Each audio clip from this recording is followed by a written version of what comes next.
are these people?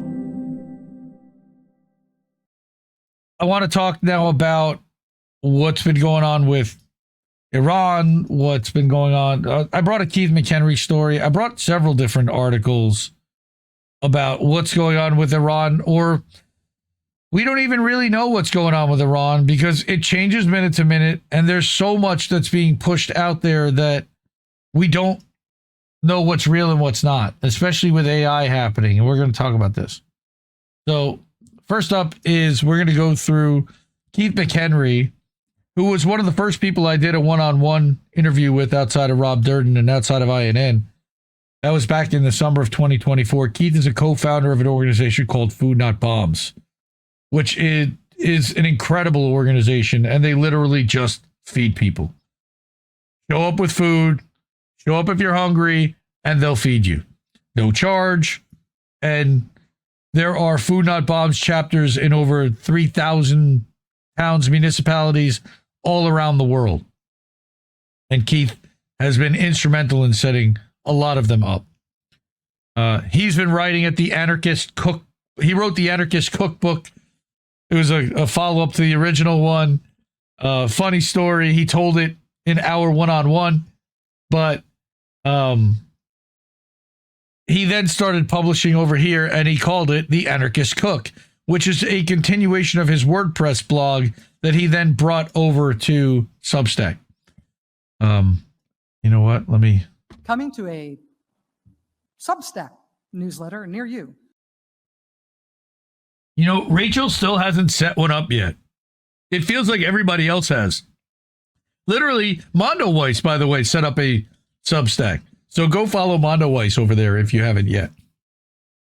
But Keith wrote this article called Operation Epic Fuck Up, Escaping the End Times Holy War. Wrote this about a week ago.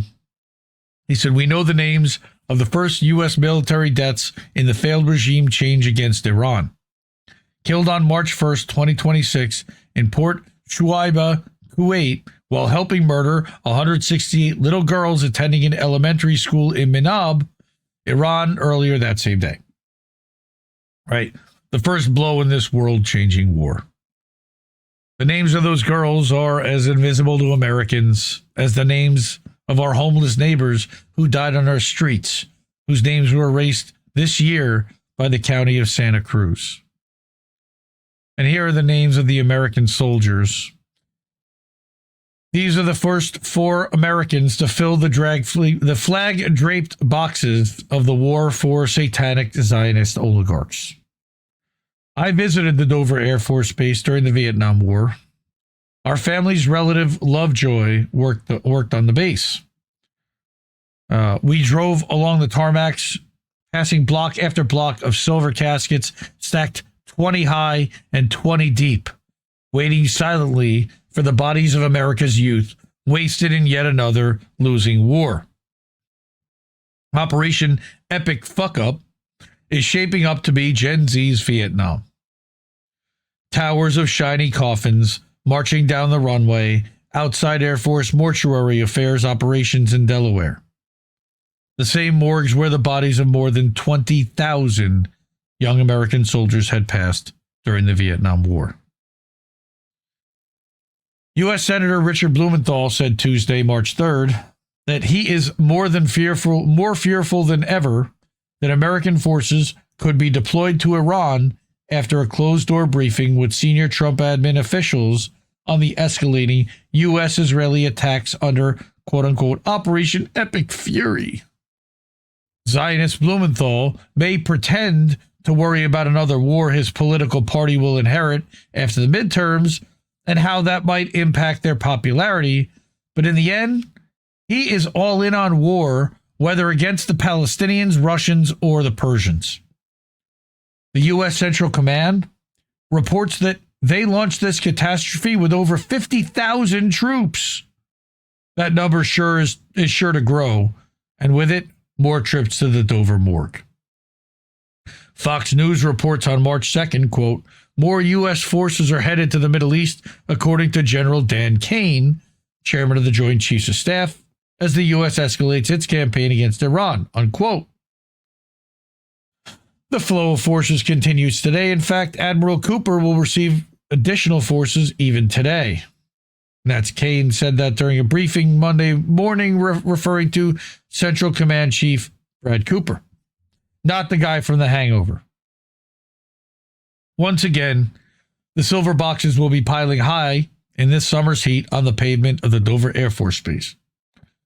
Possibly thousands of weeping mothers, wives, and children sacrificed for the profits of the Epstein child-raping Zionist billionaires. Americans don't get anything out of this war but an economic crisis and dead sons and daughters. The mothers, daughters, brothers, sons, and fathers across the Persian Gulf will also shed their tears.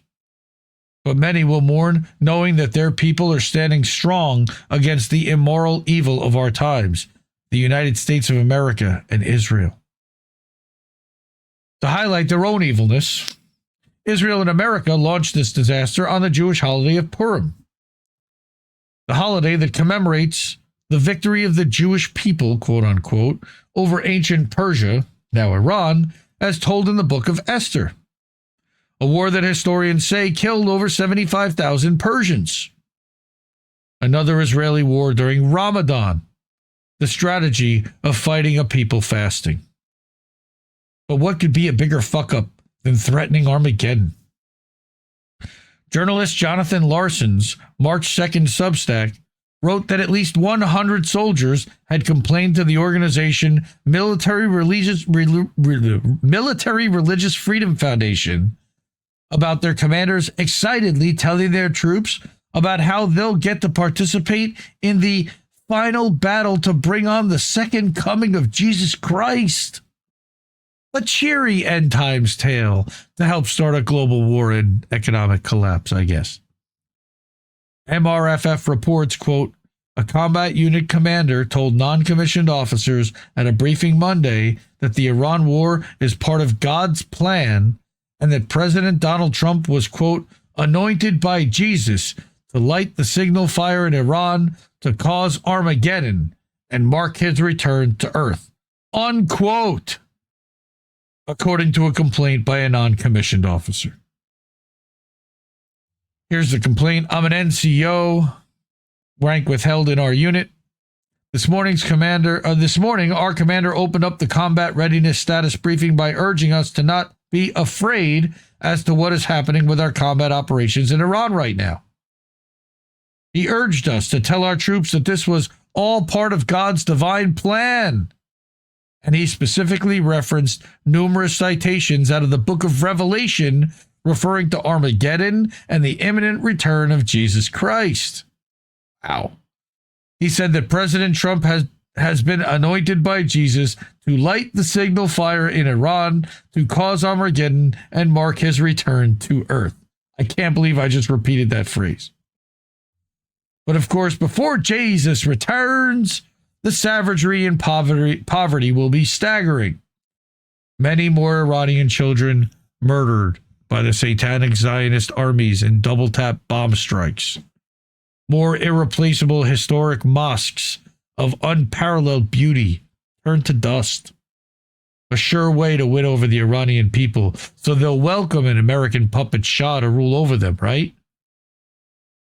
Assassinating the religious leader Ali Hosseini Khamenei was a great way to inspire 200 million Shia to join in this holy war. And what better enemy for the believers than to be provided with Epstein proof that they're being slaughtered by a cabal of satanic Zionist baby raping cannibals. Allegedly. Embassy after embassy is being burned by Shia riots. The U.S. State Department issued an alert that all Americans should leave the 14 Gulf states, even though they say also, you're on your own. This epic fuck-up is only getting started. We're in for some catastrophic surprises. The kingdom of Bahrain could have been toppled by the exploited Shia by the time you read this essay. I think they managed to not be, but I'm not even sure. We're going to talk about misinformation in a second. With oil facilities across the Persian Gulf in flames, and shipping traffic blocked from passing through the Straits of Hormuz, an already rocky economy is likely to start crumbling. False flag cyber attacks on the banks or utilities may be required to motivate support. Interesting that he was predicting that. Possibly a wave of lone wolf terror attacks attributed to the axis of resistance. Something's going to be required to overcome the damage done by the Charlie Kirk assassination and Israel's loss of tens of thousands of former Turning Point USA youth who thought America first didn't mean Israel first. A war for Israel is going to be hard to sell once the once faithful base that's now listening to people like Tucker Carlson, Candace Owens, and Marjorie Taylor Greene. Oh God, I hope they're not listening to any of those clowns. They're all hucksters. They're all liars. They're all on the take.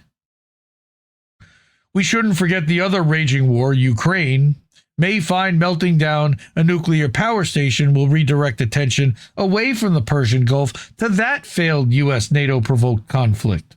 Yes, there's an epic fuck-up up there, too. Fear that the regime change war against Russia could turn nuclear is increasing. From Russia's Foreign Intelligence Service, quote, the British and French elites are actively exploring ways to supply Kiev with a nuclear bomb, or at least a so-called dirty bomb. We've been hearing about this for 3 years. But also, even the Biden administration was saying that you could set off, remember it was a small nuke, a light nuke or a small, they were using like a word to minimize what the damage of a nuclear weapon would be. Such reckless plans show that London and Paris have lost touch with reality. Totally agree. In this fog of war, it's difficult if Russia ran this story to justify their escalate to de-escalate strategy of launching a tactical nuke in a demonstration of their seriousness in ending the war. Yeah, they're not doing that. If they haven't done it by now, they're not going to.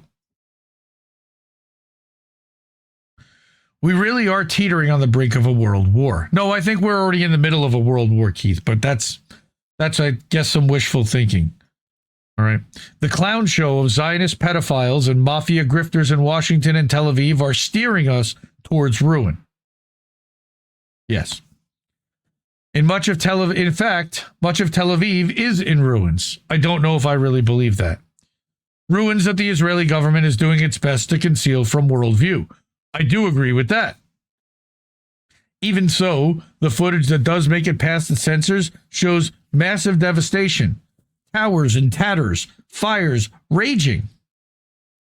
The hubris and racism of the Epstein class led them to believing their own lies. A belief that they're so powerful they can dominate any nation. They think of themselves as gods because they don't believe in the possibility of a god. And remember that Theodore Herzl, founder of Zionism, was also an atheist. So, now that Operation Epic Fuck-Up is spinning out of control, it's time for everyone to pull together and support one another. And this is why I brought this. The government certainly isn't going to come to our aid. There is every evidence that the number of people who will be seeking meals and groceries as a result of the dire economic crisis will keep increasing.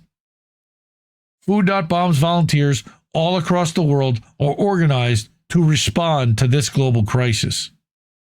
Our networks of food and resource recovery have been established for decades in many cities. New Food Not Bombs groups are starting every week. The Las Vegas and our group in Haifa, Palestine, just reestablished their meals. Small towns like Victoria, Texas, and Grand Junction, Colorado, are springing up.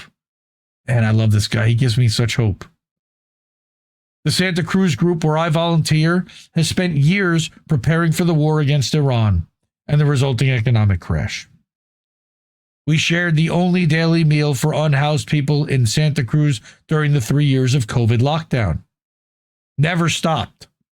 We were blessed that the senior meal and St. Francis Soup Kitchen reopened, and we returned to our weekend schedule.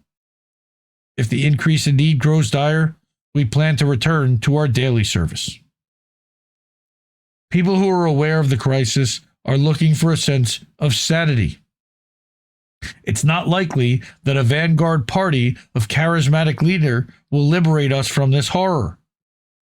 Making plans to support one another locally may be the first step to escape this techno-feudal dystopian madness of poverty and war. I'm going to repeat that line because I think it's really important, and I love Keith McHenry. Making plans to support one another locally may be the first step to escape this techno-feudal dystopian madness of poverty and war. Community will be the cure. The community one finds at your typical Food Not Bombs meal. A community of classes, of concerts and conversation. Friends and family and neighbors united in sharing love, nutrition, and safety with one another. Humanity's spirit can't easily be crushed. These monsters have spent centuries massacring the indigenous people of the land, never honoring treaties, caging people of color in reservations, in prisons, and concentration camps. Even so, they couldn't defeat the Vietnamese, the Cubans, or the Palestinians, and they won't defeat the Persians, and they won't defeat you and me. So don't die for Israel. If you don't want to die for Israel and are a member of the U.S. military, you can call the GI Rights Hotline, 1-877-447-4487, and support Keith McHenry. And as Bernie Kellman commented below, killing innocent school children is a great way to ensure future 9/11s. The stupidity and blind evil of American and Israeli leaders is beyond science fiction. Feeding and housing less fortunate people remains a clear option for fighting this nightmare. So I love Keith McHenry. He always brings a perspective. And,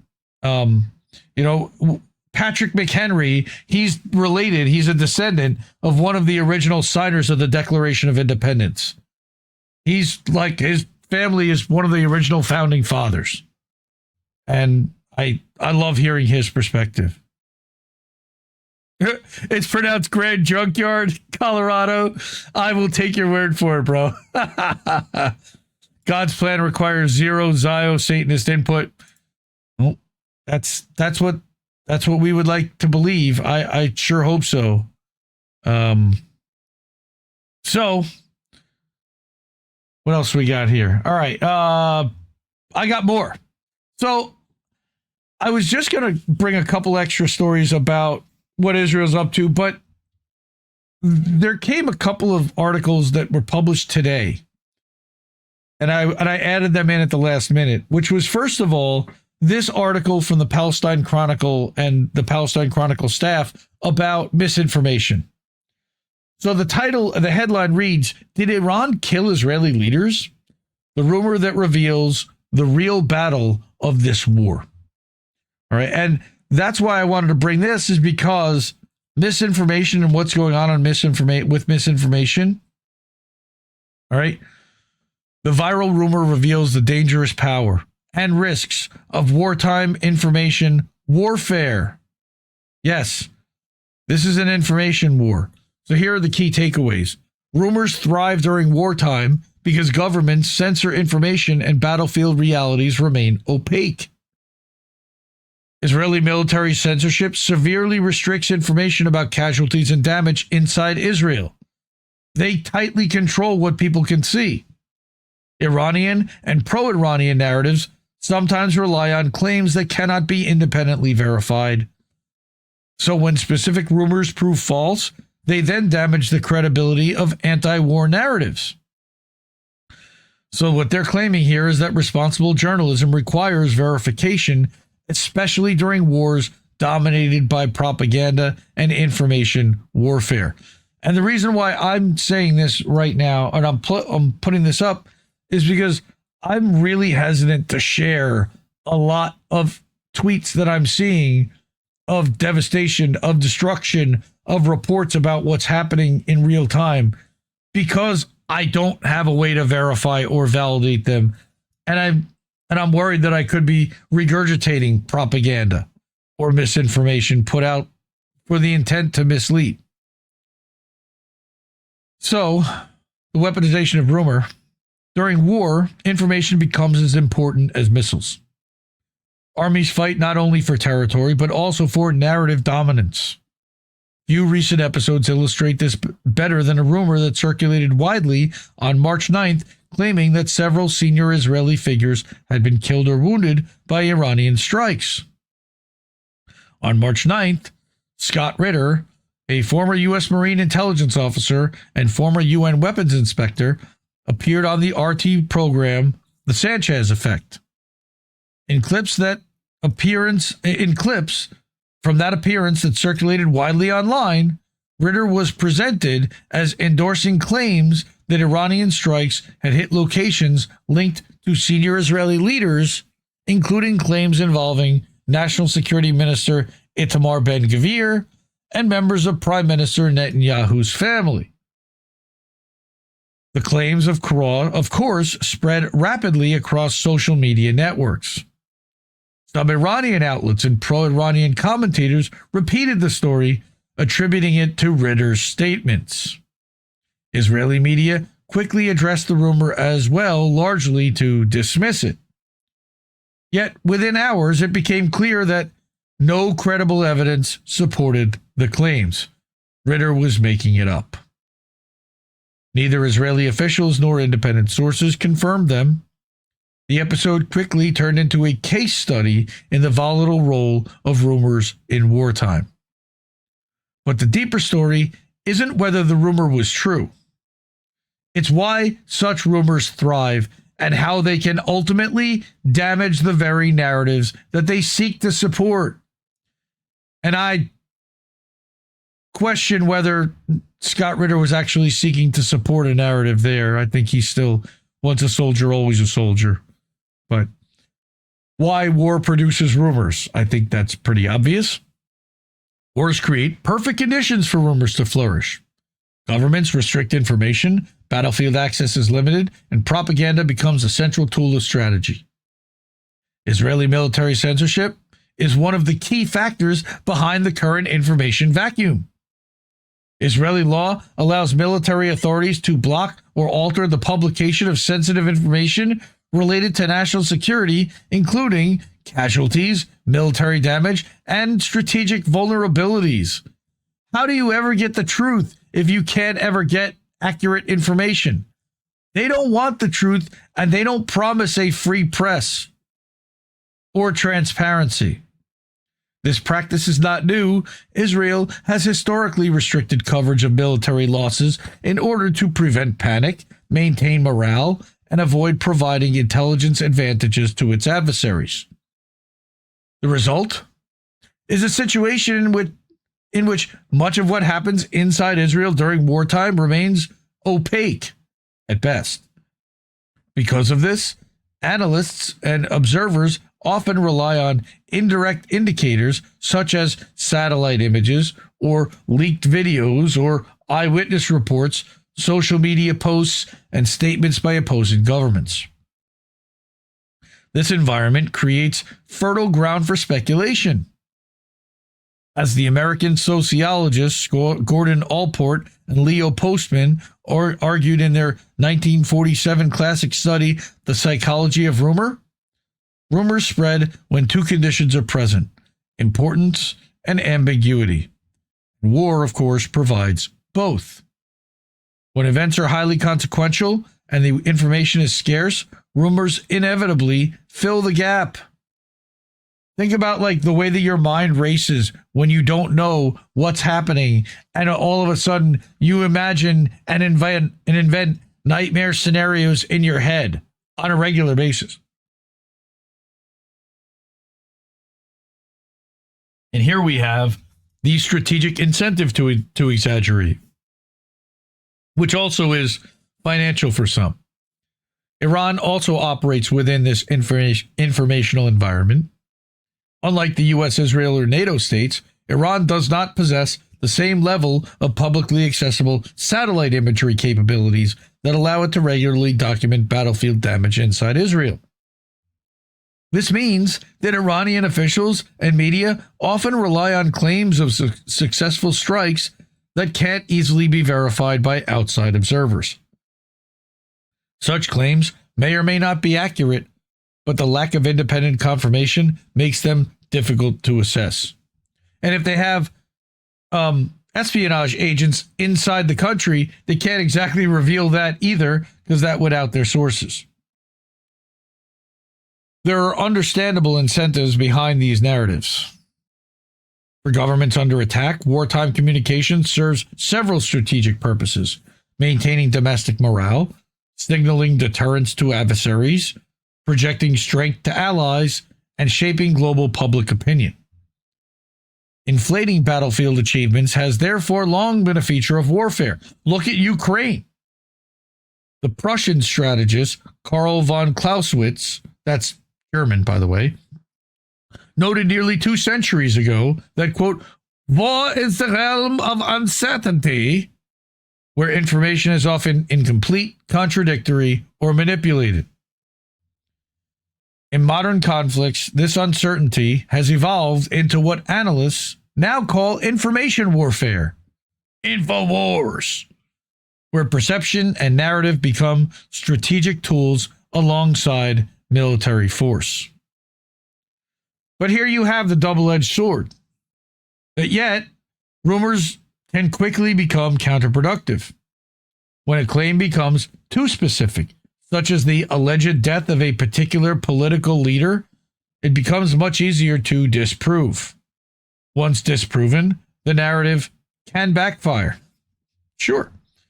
In the case of the March 9th rumor, Israeli commentators and officials used the episode to argue that Iranian or pro-Iranian narratives were unreliable. This creates a powerful propaganda opportunity for the opposing side. That's your first mistake, was taking Scott Ritter's word for it, but that's a whole other story. False rumors do not simply disappear. They often become tools that strengthen the credibility of the adversary, allowing them to present themselves as the more reliable source of information.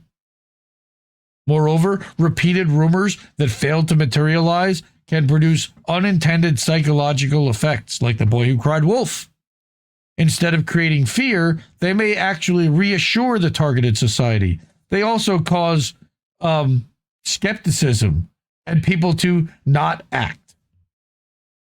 When rumors repeatedly claim that leaders have been killed or severely wounded only to be disproven, they can reinforce the perception that those leaders remain protected and untouchable. Maybe, but I don't think that's what's going on here. Here we go, a contrast with the Gaza war. The information dynamics of the Iran-Israel confrontation differ sharply from those of the war in Gaza, or war on Gaza, more like. Palestinian resistance groups in Gaza adopted an unusual communication strategy during the war. Through carefully documented videos, images, and battlefield footage, they provided detailed accounts of daily military engagements. This documentation gradually increased their credibility among observers. Over time, many analysts and journalists began paying closer attention to Palestinian battlefield statements precisely because they were accompanied by evidence. Yeah, you could see the bombs behind them. You could see them rolling the dead bodies on wheelbarrows and carrying them into hospitals, screaming and crying on a regular basis, until Israel, of course, murdered all the journalists that were doing that. The Iranian case is structurally different. Iranian forces cannot film events inside Israel's battlefield environment in the same way Palestinian fighters in Gaza documented combat on their own territory. So as a result, Iranian narratives often rely on indirect evidence or official claims rather than visual documentation. This structural limitation increases the likelihood that rumors, like Scott Ritter's, will fill information gaps. But ironically, the spread of exaggerated rumors can also obscure an important reality. From a strategic perspective, the current war hasn't achieved the objectives originally sought by Israel and the United States.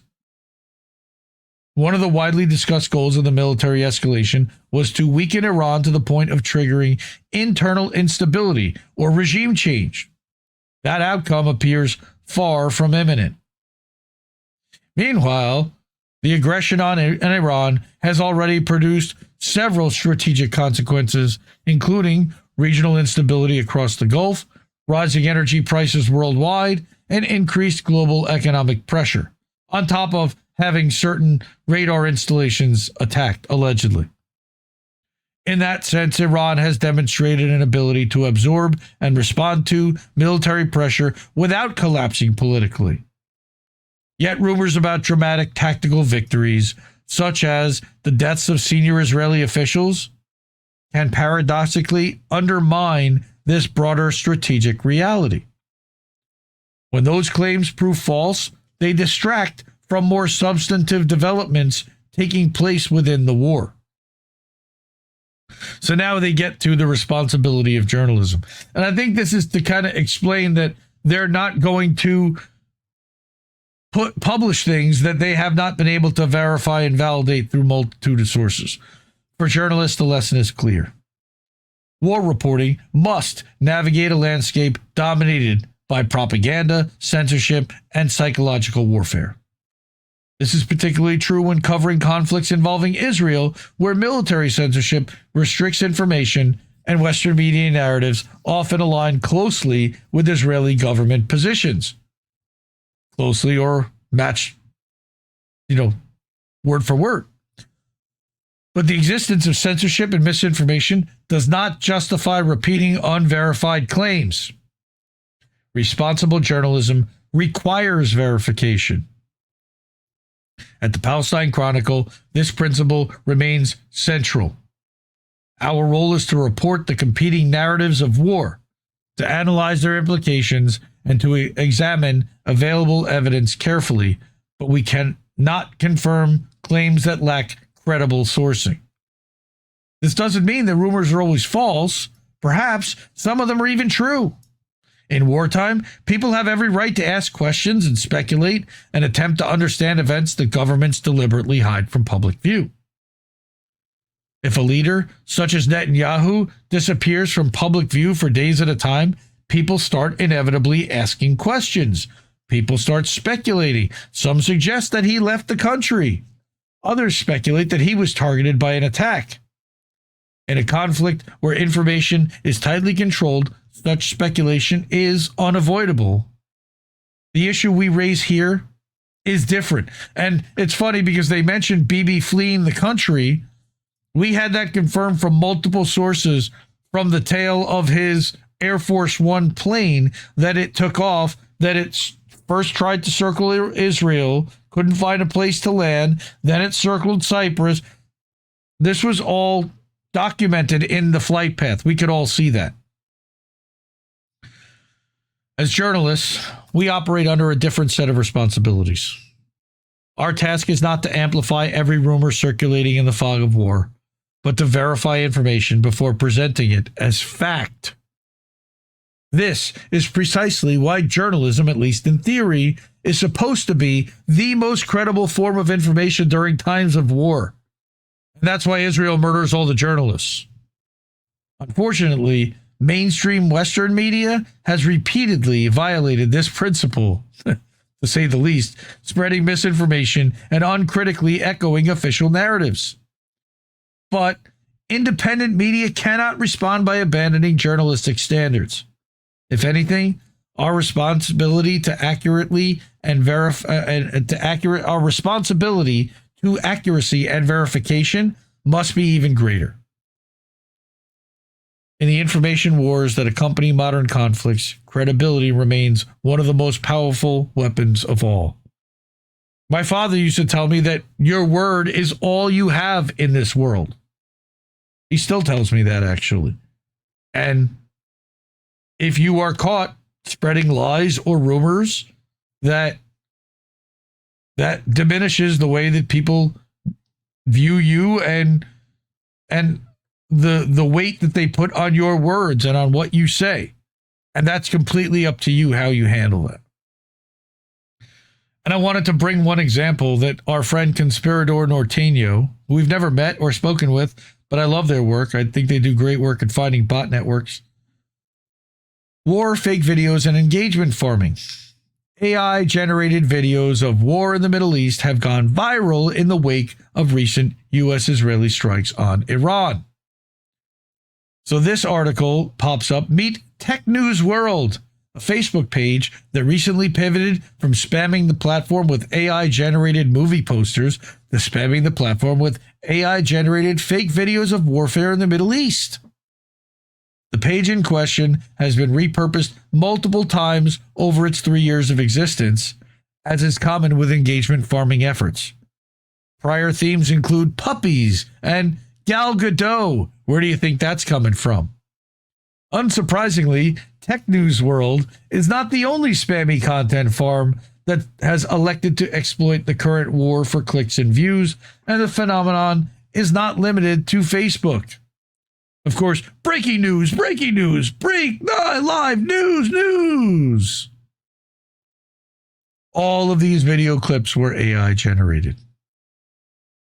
The majority of the recent videos posted by Tech News World purport to show scenes of destruction and from the war currently taking place in the Middle East, and generally feature AI-generated versions of locations in Iran and Israel. There are multiple problems with these videos. For example, explosions are unrealistically colorful and crisp, and frequently leave no damage to structures behind in their wake. That's weird. Some videos also include non-existent military technology, such as the massive glowing blue directed energy beam mentioned in the middle post in the above collage. Project Bluebeam, right? Right there. And this is some of the old posts from this page that prove that it was pushing movie posters and dogs, and now it's pushing war propaganda.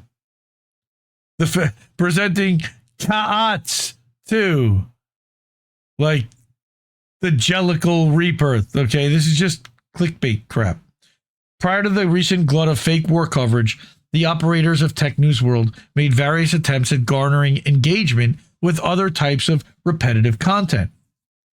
The earliest posts still visible feature photos of dogs, generally engaged in cute dog behaviors. These photos are all plagiarized from other social media accounts and websites, because why create your own content when you can just steal it from somebody else? In late 2024, the account pivoted from stolen dog photos to AI-generated movie posters, some of which contain obvious glitches such as incorrectly rendered titles. The final batch of movie posters to date was posted on March 2nd, 2026. Like 2 weeks ago. A week ago. All content since has been AI-generated slop material related to the war in the Middle East. As mentioned earlier, Tech News World is far from the only Facebook page posting AI-generated fake war footage. At present, AI-generated videos of the war in the Middle East are frequently served up by Facebook's recommendation algorithms, particularly in the Reels section. Incongruously, despite allegedly taking place in countries where English isn't even the primary language, many of the AI-generated war videos feature bystanders speaking fluent English, generally with common U.S. accents. Isn't that weird? How would they do that if they're all in Iran? And this is just showing some of the, and let me click on this image, showing that the page keeps changing its name. Unreal Clips TV, Zero Akukar, Low Carb, Beldati, okay, World Disaster, Disaster Collapse. I mean, and look at this. Primary country out of South Korea, Brazil, and Switzerland. The country managers reside in other places that are not in the Middle East. As with Tech News World, many, but not all, of the other Facebook pages posting AI-generated videos of warfare have been repeatedly renamed and repurposed. Again, it's a common pattern with content farm accounts, in some cases due to an account changing hands, and in others, the result of a page operator's desire to try new engagement farming tactics. New accounts created in 2026 also turn up somewhat frequently among the pages posting bogus war footage. Look at this. The Kremlin, the _ Kremlin. And there you go. That's community noted on Twitter. Okay. This is also bullshit. Similar AI-generated war videos, and in some cases, the exact same clips can be found on other social media platforms as well. The above collage includes a few examples from Twitter. The same type of content also turns up on Instagram, TikTok, YouTube, and elsewhere. Unfortunately, as long as such material is rewarded with clicks and views, the trend of content farmers exploiting war and other tragedies for social media engagement will likely continue to evolve with available technology. That and Facebook, knowing with community notes that these things are fake, still is not taking them down. Twitter, not taking them down. They can take the accounts down very easily. They're choosing not to. I got a couple more things I wanted to bring on what's happening with this quote-unquote Middle East war and misinformation war. Dave DeCamp over at Antiwar, who's one of the best there is, also an Indie Media Award honoree. Yep, and both journalist and publication there. Death toll in U.S.-Israeli attacks on Iran crosses 1,200. Both government and non-government sources report major civilian casualties. And we really haven't heard very much about a lot of civilian Iranians being murdered. But an Iranian government-affiliated body said on Thursday that at least 1,230 Iranians have been killed since the U.S. and Israel began bombing Iran on Saturday as the war continues to escalate. And this was again published on March 5th. That was 5 days ago. Think about how many more people we've killed since then. The Foundation of Martyrs and Veterans Affairs said that most of the dead were civilians, and non-Iranian government sources are also reporting major civilian casualties. The human rights activist news agency, or HRANA, a U.S.-based and U.S.-funded NGO, said Wednesday night that at least 1,114 civilians, including 183 children, had been killed by the U.S.-Israeli strikes in the first 5 days of the war. We know that 150 of those children were killed in the school bombing in Minab that had been done by a U.S. Tomahawk missile. The HRANA said over the previous 24-hour period that it recorded attacks on several military bases, a medical center, because Israel loves to attack hospitals, a blood transfusion center, and several residential areas, just like they did in Lebanon. On Thursday, Iranian media reported that U.S.-Israeli strikes hit 2 schools in Paran, a town in southwest of Tehran. The head of the Iranian Red Crescent said that at least 3,090 homes, 528 commercial centers, 13 medical facilities, and 9 Red Crescent centers have already been struck in the bombing campaign. Again, they're targeting the hospitals. They're targeting the infrastructure that can be used to repair the sick and to help those with cancer. A strike also hit the Azadi Stadium in Tehran, Iran's largest sports complex. So take that out of commission too. Amid the heavy bombing campaign, the U.S.'s message is that the attacks will escalate. We have only just begun to fight, Secretary of War Pete Hegseth said on Thursday. He's actually the Secretary of Defense because the government Congress never approved the name change. If you think you've seen something, just wait. He thinks he's Clint Eastwood. I swear. That's Dave DeCamp. Dave DeCamp is an Indie Media Award honoree. as is antiwar.com. Go follow antiwar.com. Go support them. All their links are there at the indiemediaawards.substack.com. I brought a video I wanted to play about this also, about what the goal is and why you, again, I brought this because she hits on something that's super important here. So this is traveling nurse Lex. This is nurse Alex. What's her name? Alexis Rose, RN. So she's a traveling nurse. Feel extremely important to point out right now. One, there are more Christian Zionists in the state of Texas than there are Jewish people living worldwide. Zionism is not a Jewish thing. It is not. That is factually inaccurate. Christian Zionists support the Zionist project because they think it will bring about the second coming. They think it will bring about Armageddon and the second coming of Jesus Christ. That is literally why they support Zionism. The second thing that is extremely important to take note of right now is that multiple high-ranking members of the U.S. Army have been on record telling their troops that the only reason we are invading Iran is to bring about Armageddon. This was all documented by the Military Religious Freedom Foundation, and you can go ahead and Google it and look at it for yourself. There are high-ranking members of the U.S. military claiming that Donald Trump is anointed by Jesus to start a war in Iran to bring about the second coming.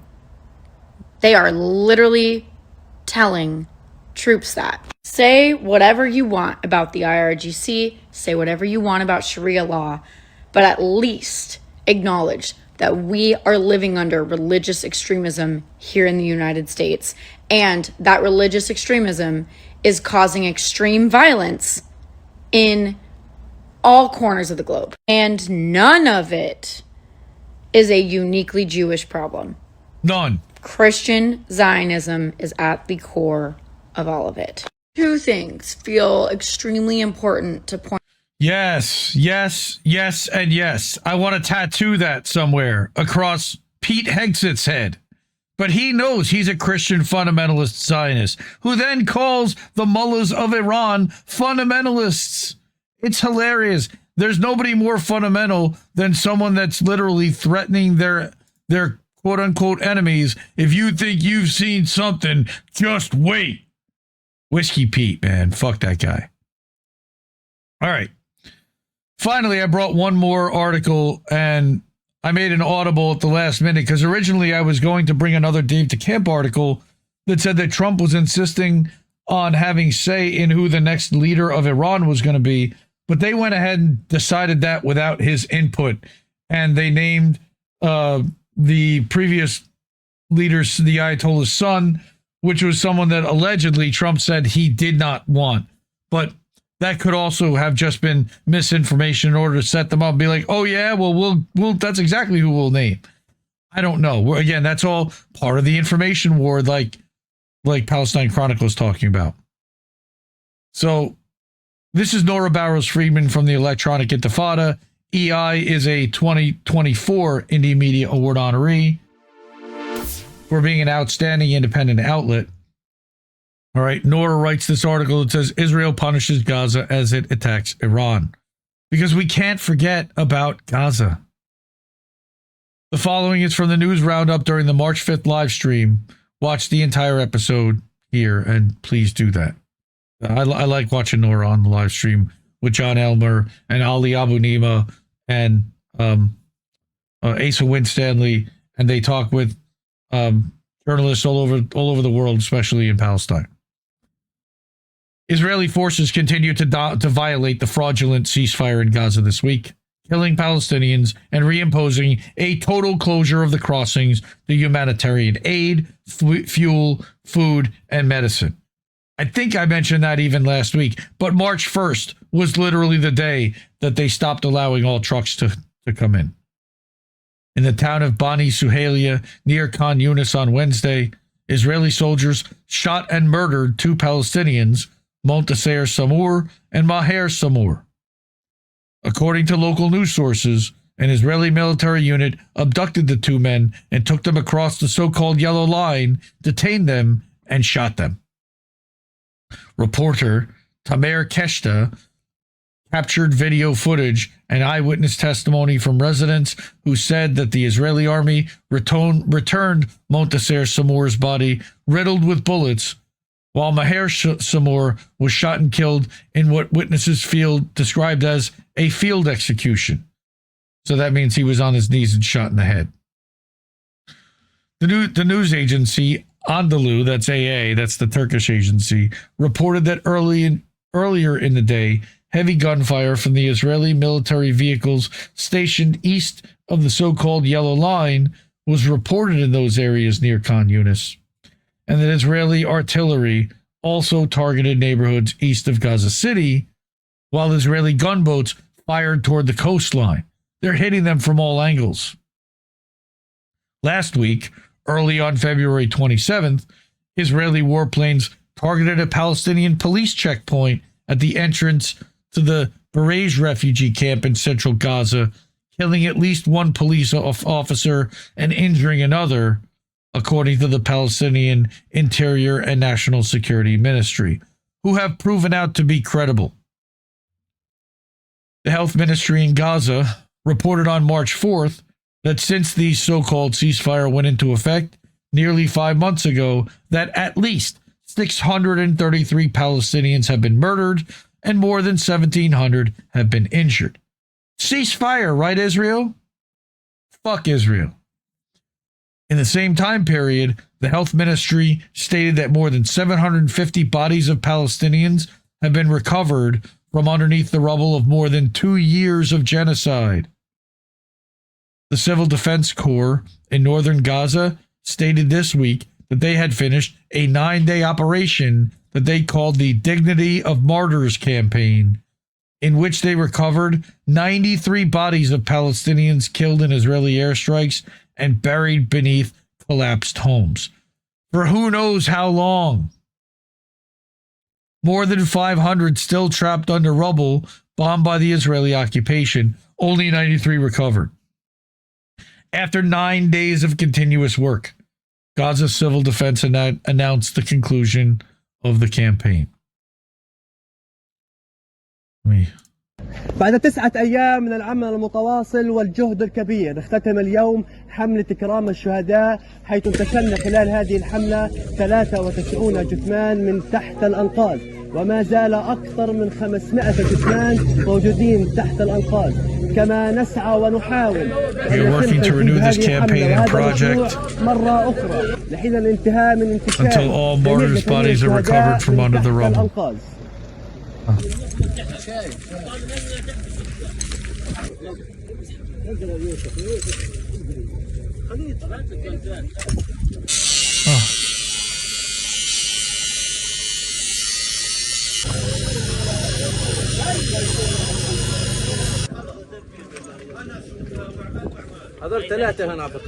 Pieces of people.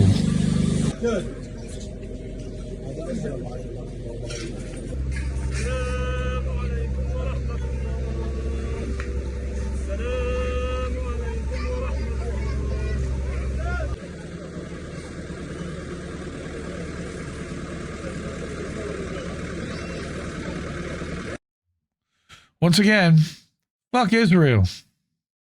Let's continue. In the absence of heavy equipment and fuel to operate machinery, which continue to be blocked by Israelis, the civil defense workers used their hands and simple tools to retrieve the human remains. Civil defense said that more than 500 bodies remain under the rubble, denying surviving family members the dignity of properly burying their loved ones. We heard what the civil defense worker, Mohammed Abu Loay, filmed himself and his colleagues working tirelessly in the mountains of rubble and said that they're working to renew the campaign in order to retrieve all the bodies. As I mentioned, in the immediate aftermath of the U.S.-Israeli attacks on Iran that began over the weekend, the Israeli government and military closed all the crossings into and out of Gaza, further exacerbating the humanitarian and infrastructure crisis.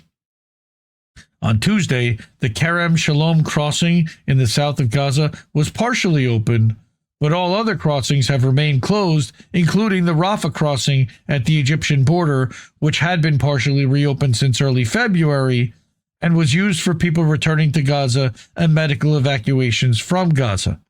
Remember that I actually read an article from Mondoweiss where they interviewed two people that had been through that process, and that there was a limit that they were allowing 50 people a day to come in, a maximum of 150 people a day to leave, and that they weren't meeting either quota.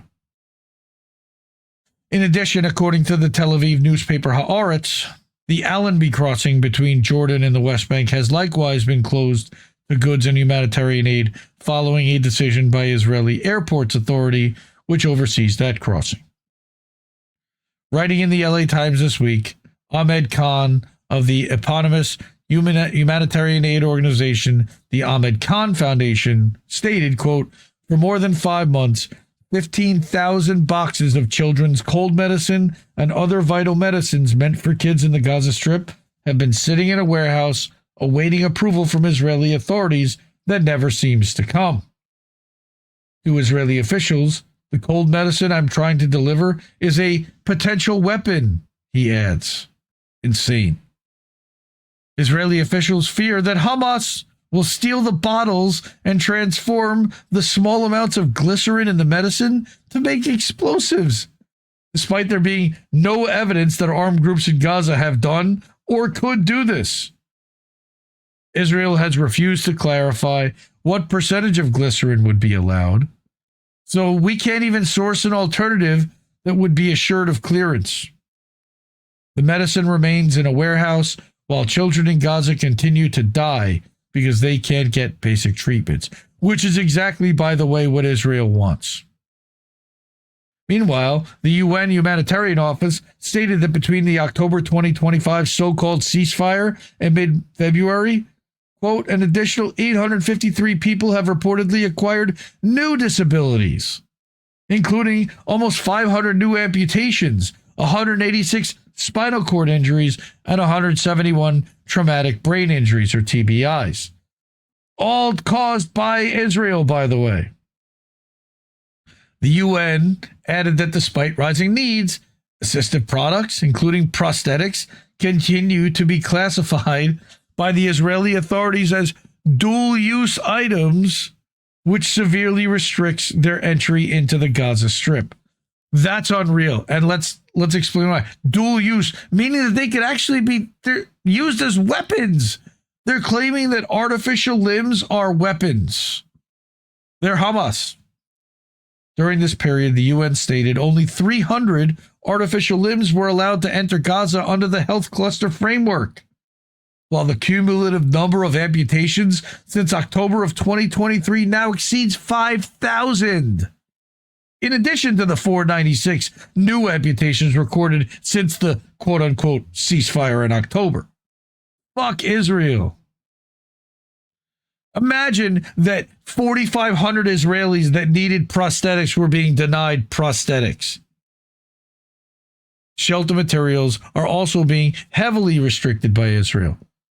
According to the UN spokesperson Stephanie Dujarric on Wednesday, if the rainy season continues, hundreds of thousands of people whose homes have been destroyed remain at risk of flooding in their dilapidated tents. Again, exactly what Israel wants. Maximum suffering, maximum death is what they're trying to inflict.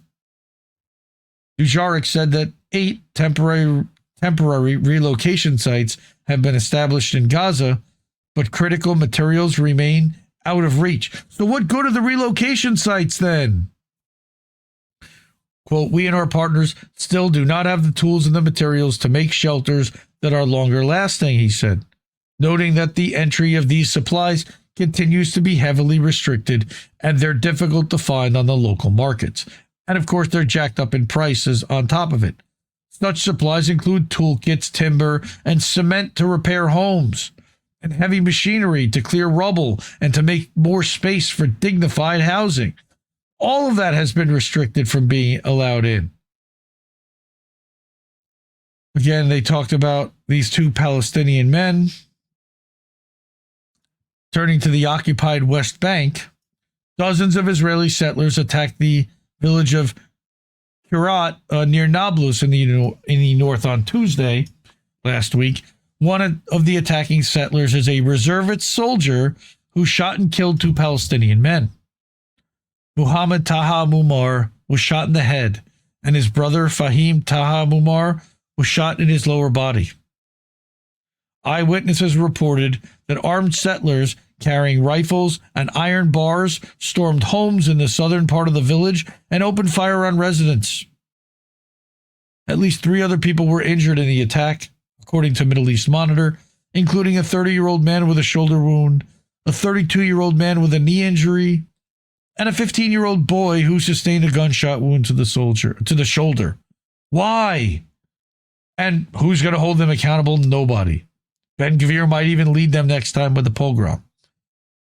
Also on Tuesday, Israeli forces opened fire on a Palestinian man and a child in the Askar refugee camp east of Nablus on the second consecutive day of invasions and raids by the army.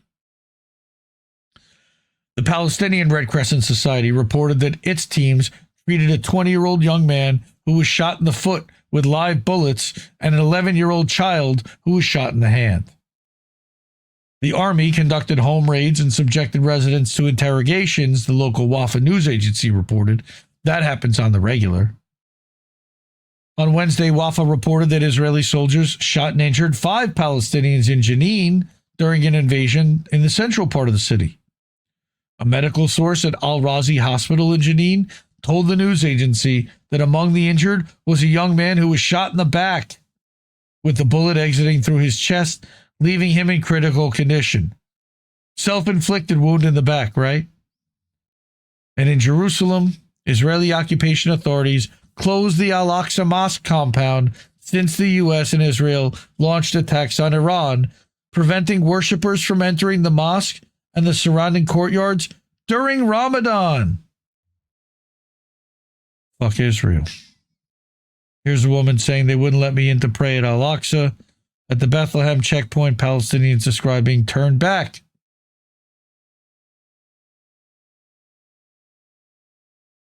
Israeli forces have imposed an almost complete closure of the occupied West Bank since Saturday's attacks on Iran, locking barriers and gates and closing all checkpoints, quote, until further notice, as Kogat, the Israeli military's bureaucratic wing, said on February 28th. Finally, as we always do, we wanted to highlight people expressing joy, determination, and reclamation across Palestine and around the world. In Gaza, the paracycling team and mutual aid organization Gaza Sunbirds rehabilitated an area in the Barij refugee camp in central Gaza to build a volleyball court for the children. Daydream, I fell asleep amid the flowers. All right, I can't play the music, but here's the video where they're building the volleyball court. They're sweeping the street. They're stringing up a net. And now they have a makeshift volleyball court so they can distract themselves for just a few minutes. Look at the lights of Ramadan. Kids playing. Resilience of the Palestinian people is unmatched. Quote, 52% of our land is now occupied. We're here at the Yellow Line in Barij camp, claiming our streets through sports and tradition. This volleyball court is one of many activities we have planned to bring sports to every corner of the strip. Ramadan Kareem to all of you from Gaza, the Sunbirds say. Again, the resiliency of the Palestinian people is inspiring and heartbreaking that they have to be that kind of resilient. And fuck Israel. And once again, the Electronic Intifada is a 2024 Indie Media honoree for being one of the top outstanding independent outlets out there. Support them at intifada.net. Support independent media because we need it more than ever. The ways to do that are on that board. Cash App, $, Indie News Network, at co-fi.com/Indie News Network. over at paypal.me/IndieNewsNetwork. Do that as friends and family. No fees that way. Patreon.com/IndieNewsNetwork. You can subscribe monthly, or you can subscribe monthly over at INNnewsletter.com or IndieMediaToday.com, where we're live right now. Greetings to Seven Side Soul. Good to see you. Haven't seen you in a couple weeks. And then Desert Mantis is over on Odyssey. Yes, we are actually over on Odyssey too. Yeah, Alan is brilliant. I totally agree. Desert Mantis. And then our website. Show's called Indie News Now because a lot of these articles are linked also at IndieNewsNow.com. So you definitely can find Mint Press News articles, Antiwar, Conspirador Norteño, Electronic Intifada, Descent in Bloom. A lot of the stories and the authors and creators that you see are featured over there as well. I love you all. Support independent media because we need it more than ever. We will see you next Tuesday. Have a good night, everyone. No! We just fucking lost the stream! I guess this isn't such an awful place. Is that what you want?